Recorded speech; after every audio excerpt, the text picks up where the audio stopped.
shortly after the debut of Burial at Ornans, the French government reverted to an authoritarian empire under Napoleon III. Courbet remained staunchly opposed to his rule, and in time the emperor would also have cause to express distaste at Courbet's nudes. In 1853, Napoleon III and his wife Eugénie made the most memorable gestures of disapproval. The story goes that while perusing the Paris Salon, Eugénie made a remark of appreciation of Rosa Bonheur's painting, The Horse Fair, which exhibited enormous workhorses from a rear view. Shortly thereafter, standing in front of Courbet's painting of The Bathers, 1853, that features two robust farm women bathing in a stream, she remarked that Courbet's models bore a resemblance to the bulky Bonheur horses. Then, supposedly, the emperor struck the canvas with the nude with his riding crop. 2 years later, when 3 of the most important of the 14 canvases Courbet submitted to the Paris 1855 World Exposition jury were rejected, the artist invented a way of doing business that became just as shocking and innovative as his paintings. He defiantly made his own pavilion outside the grounds under the banner Realism, and displayed 40 paintings from his 15-year working period.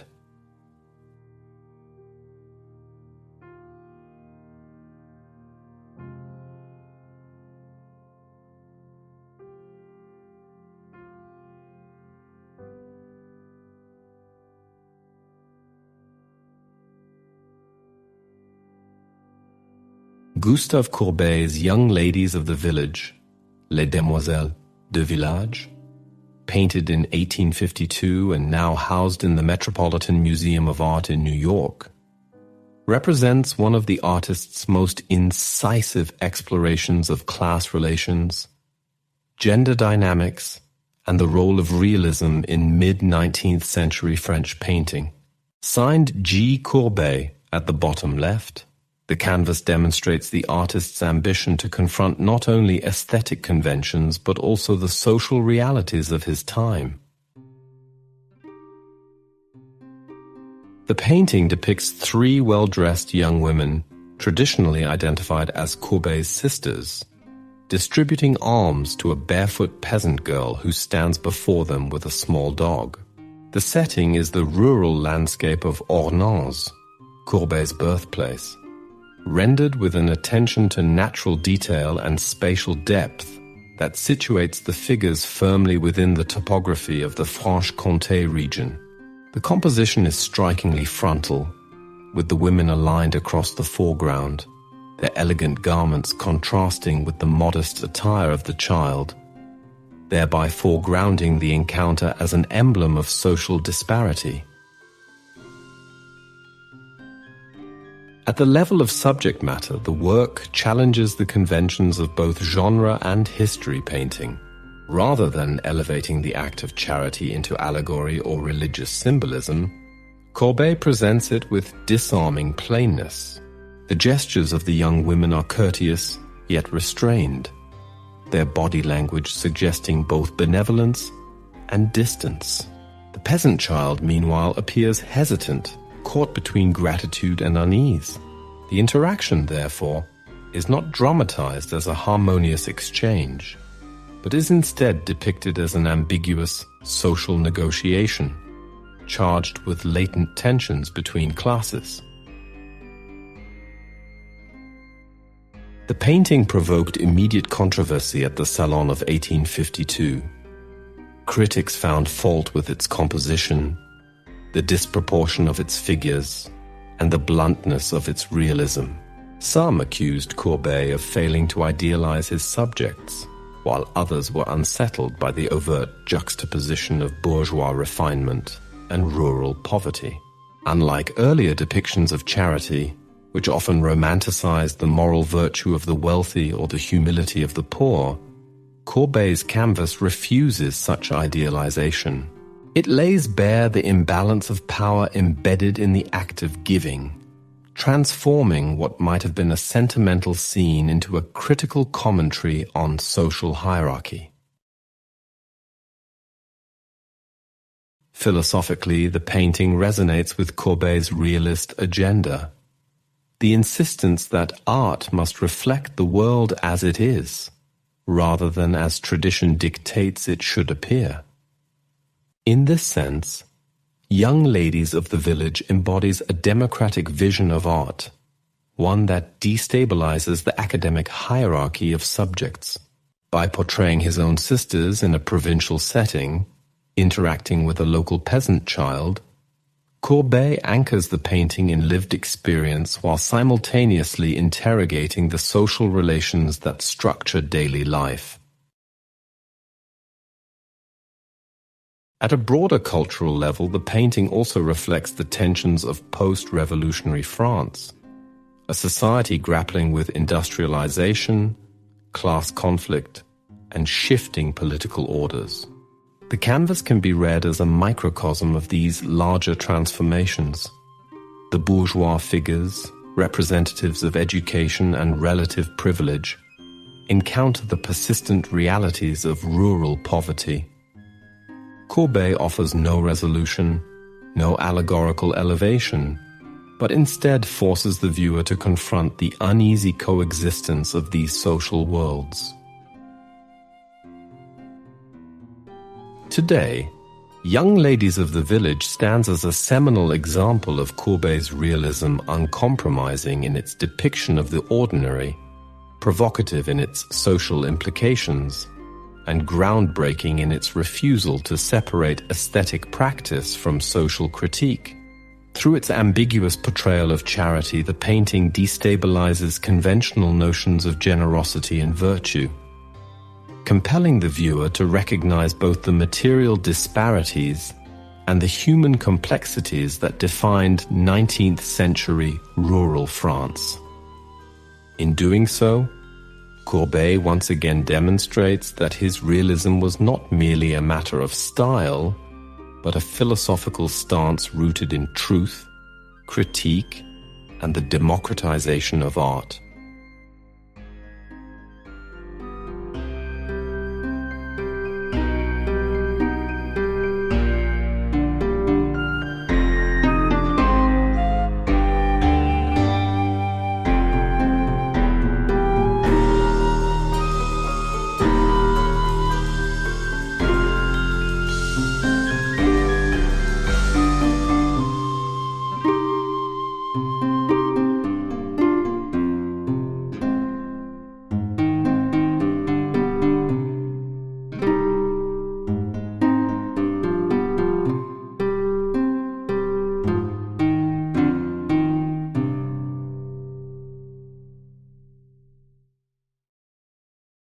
Painted in 1853, The Wrestlers stands as one of Gustave Courbet's most ambitious large-scale works, now housed in the Museum of Fine Arts, Budapest.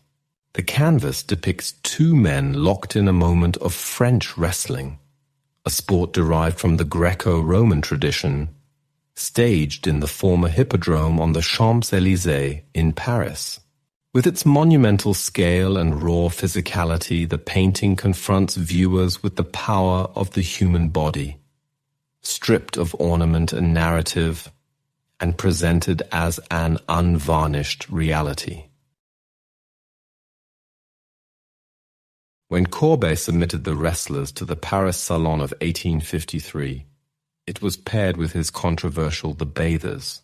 Critics at the time barely commented on the wrestling scene, their attention overwhelmingly drawn to the scandal surrounding the bathers. In a letter to his parents, Courbet wryly noted that, "I have covered their nudity, and the critics have not yet said anything good or bad about it." This remark not only underscores the double standards of the Salon public, but also reveals Courbet's keen awareness of the ways in which realism could challenge accepted norms of representation. Thematically, The Wrestlers embodies Courbet's realist philosophy, By elevating a common athletic contest to the level of grand history painting, Courbet subverted the hierarchy of genres. Instead of mythological heroes or allegorical figures, he chose anonymous men whose strength and struggle are entirely human. The emphasis on weight, muscle tension, and corporeal presence reflects his desire to anchor painting in lived physical experience. Art historians have noted how Courbet's focus on flesh and gravity resists idealization, aligning with his conviction that painting is essentially a concrete art. It can only consist of the representation of real and existing things. The choice of subject also carried broader cultural implications. In mid-19th century France, wrestling was associated with virility, popular entertainment, and the assertion of physical endurance. By monumentalizing such a scene, Courbet not only validated working-class practices but also proposed an alternative vision of heroism, one grounded in labor, struggle, and the body's resilience.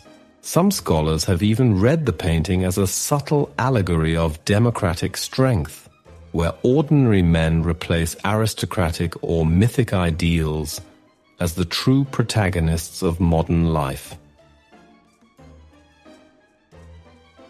Courbet's bold decision to reuse an earlier canvas for the wrestlers, the remnants of a Faustian subject titled Saint Walpurgis's Knight, further underlines his pragmatic independence as an artist, as well as the economic constraints under which he often worked.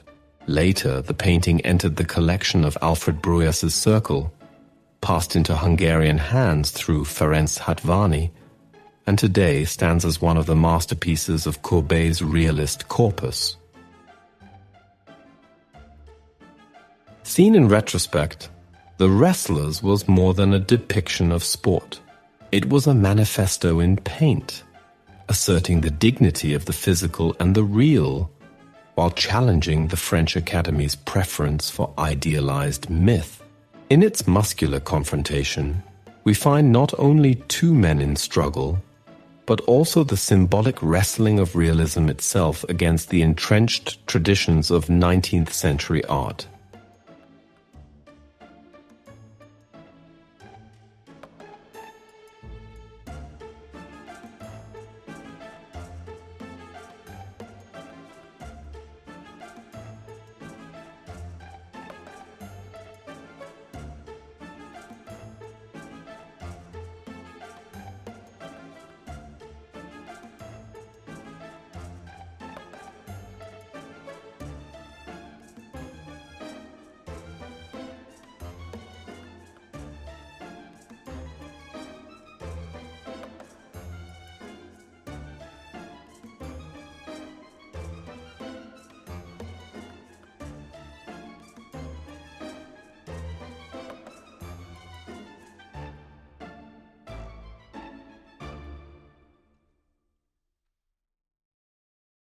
Unveiled at the Paris Salon of 1853, the Bathers, les Baigneuses, today housed in the Musée Fabre in Montpellier, marked one of Gustave Courbet's most notorious interventions in 19th century art. The monumental canvas depicts a robust, unclothed woman stepping into a woodland stream, attended by a younger maid who carries her garments.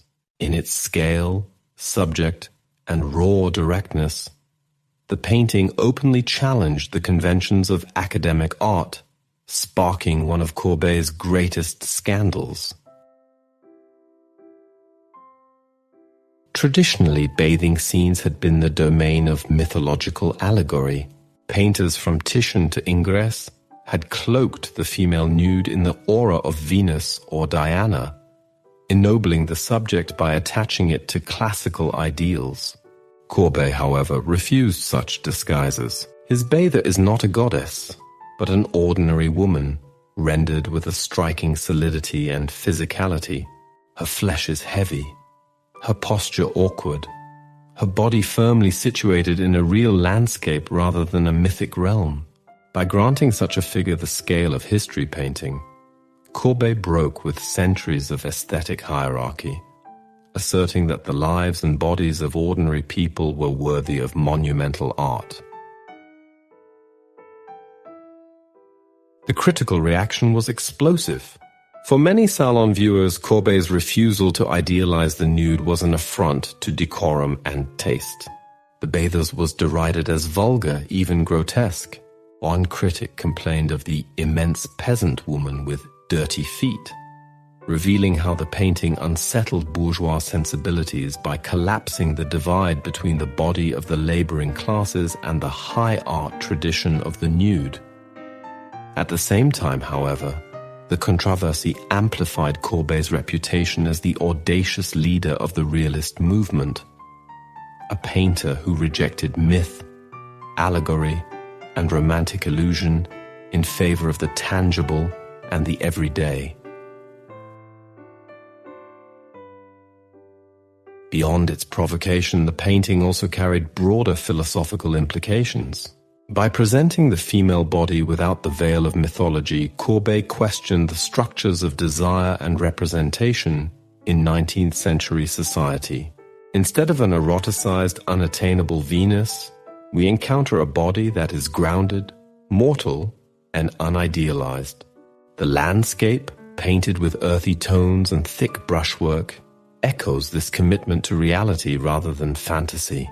Scholars have often interpreted this work as a declaration of Courbet's materialist worldview. Art, like life, must begin with the real, the physical, and the unadorned. The Bathers also reflects Courbet's alignment of art with democratic values. Just as he monumentalized working men in the Stone Breakers or the Wrestlers, here he elevates an anonymous woman to the status of grand subject. In doing so, he undermines the elitist assumption that only mythic heroes or aristocratic patrons deserve the dignity of monumental painting. The radical equality of Courbet's vision, scandalous to his contemporaries, foreshadowed the social and artistic upheavals that would reshape European culture later in the century.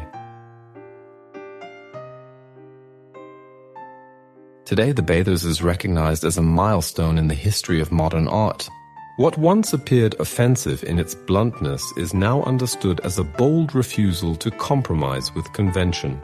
It stands as both a provocation and a manifesto, a declaration that the truth of painting lies not in mythic fictions, but in the real bodies, landscapes, and lives of Courbet's own world.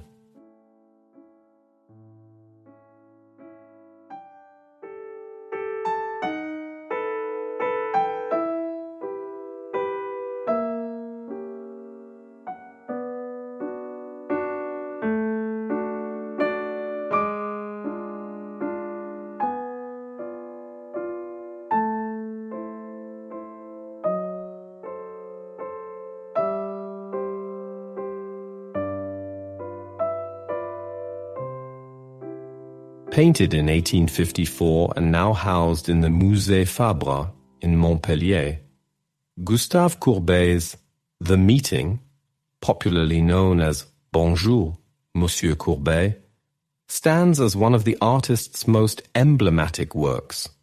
The large canvas stages a peculiar encounter on a country road near Montpellier.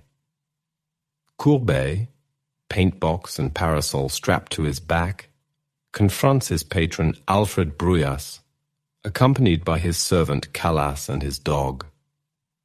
At first glance, the scene appears simple, even anecdotal. Yet it is laden with artistic, social, and symbolic meaning that resonated deeply in the culture of 19th century France. Courbet depicts himself with remarkable authority, striding forward, taller than the other figures, and lit by the bright Mediterranean light. He occupies nearly as much pictorial space as the patron, servant, and dog combined. In contrast, Bruyas appears stiff, almost hesitant, his posture suggesting deference rather than mastery. Calas, meanwhile, bows his head in humble acknowledgement of the artist. This inversion of expected roles was striking. Instead of presenting the wealthy patron as the dominant figure, as Octave Tassert had done when portraying Bruyas in The Painter's Studio, 1853, Courbet positions himself as an independent, even commanding presence. The composition deliberately recalls the imagery of the wandering Jew, a popular legend of the eternal outcast condemned to walk the earth. Contemporary viewers, steeped in 19th century visual culture, would likely have recognized the parallel. By invoking this figure, Courbet fashioned himself as a solitary voyager, a man free from social constraints and beholden to no one. His beard, rugged dress, and purposeful stride reinforced this self-image as the apostle of realism, the artist wanderer bearing a new truth of art. In Courbet's own words, he sought the great, wandering, independent life of the gypsy. This assertion of artistic independence carried profound implications. Courbet was not merely defying convention in terms of composition and symbolism, he was also redefining the social contract between artist and patron. While Bruyas's financial support was crucial, Courbet refused subservience. By portraying himself eye to eye with his benefactor, he declared that realist art could not be reduced to a decorative commodity or a client's whim. It was, rather, an autonomous practice bound to the artist's vision of truth. Critics at the Paris Exposition of 1855, where the work was first shown, largely ridiculed the meeting. Many seized upon Courbet's apparent self-glorification, mocking the image as an allegory of fortune bowing before genius. Caricaturists exaggerated the scene further, showing Bruyas and his servant kneeling before the towering painter. Yet the derision only confirmed Courbet's reputation as defiant and uncompromising. For Bruyas himself, the painting was double-edged. While he admired Courbet's originality, he worried that critical attacks damaged his own prestige as a collector. In retrospect, however, the painting reveals more than personal ego.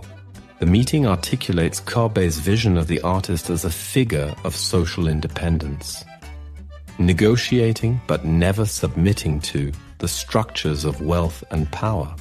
By appropriating a religious and folkloric archetype, the wandering Jew, Courbet transformed his own image into one of both marginality and authority, estrangement and leadership. The work thus encapsulates the paradox of realism itself, rooted in the tangible world of roads, fields, and social relations, yet carrying a symbolic force that challenges hierarchies both artistic and societal. Today, the meeting is seen as one of Courbet's most significant self-representations, a visual manifesto that extends beyond portraiture into a statement on the autonomy of modern art. What 19th century critics dismissed as arrogance now appears as a profound reflection on the changing place of the artist in society, not as servant of patrons or traditions, but as an independent creator, wandering and free.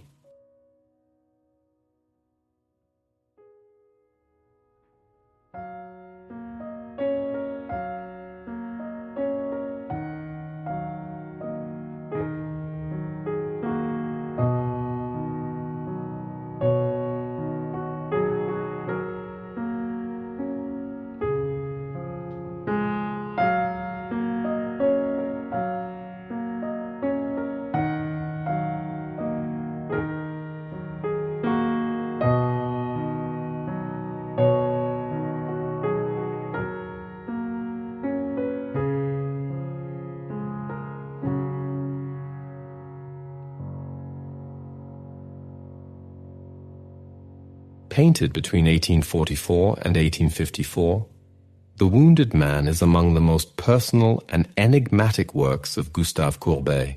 Housed today in the Musée d'Orsay, Paris, the canvas presents the artist himself in a dramatic pose, leaning against a rocky backdrop, eyes cast upward, hand pressed to his chest where a deep wound seeps blood through his shirt. At once a self-portrait and a symbolic tableau, the painting reveals Courbet's complex negotiation between romantic heritage and his own emerging realist ethos.